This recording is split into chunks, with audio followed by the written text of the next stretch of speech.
একযোগে ৪১ অতিরিক্ত কর কমিশনারকে বদলি করল জাতীয় রাজস্ব। বদলি করা এসব কর্মকর্তাদের অবিলম্বে নতুন কর্মস্থলে যোগদানের নির্দেশ দেওয়া হয়েছে। এবারই একসঙ্গে এত কর কর্মকর্তাকে একসঙ্গে বদলি করা হলো। রাজস্ব বোর্ডের কর প্রশাসন মঙ্গলবার এক চিঠিতে এই বদলির আদেশ দিয়েছে। জুন মাসে এনবিআর এর চেয়ারম্যানের পদত্যাগের দাবিতে আন্দোলন করেছিল সংস্থাটির কর্মকর্তা-কর্মচারীরা। এরপর জুলাইয়ের শুরু থেকে রাজস্ব বোর্ডের শীর্ষস্থানীয় কর্মকর্তাদের বাধ্যতামূলক অবসরে পাঠানো, সাময়িক বরখাস্তের মতো বিভিন্ন ধরনের শাস্তি কার্যকর করা শুরু করে সরকার। জুলাইয়ের শুরুতে 4 জন শীর্ষস্থানীয় কর্মকর্তাকে বাধ্যতামূলক অবসরে পাঠানো হয়।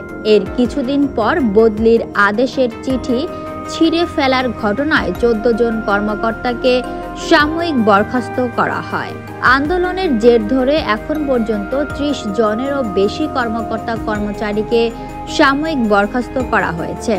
এর আগে দুপুরে দুর্নীতি দমন কমিশনের মহাপরিচালক এক সংবাদ সম্মেলনে এনবিআর এর শীর্ষ 17 জন কর্মকর্তার বিরুদ্ধে জ্ঞাত আয় উৎসের সাথে অসঙ্গতিপূর্ণ সম্পদ অর্জনের অভিযোগ প্রমাণিত হওয়ার কথা জানান এবং ওই কর্মকর্তাদের সম্পদের হিসেব চেয়ে আদেশ জারি করে।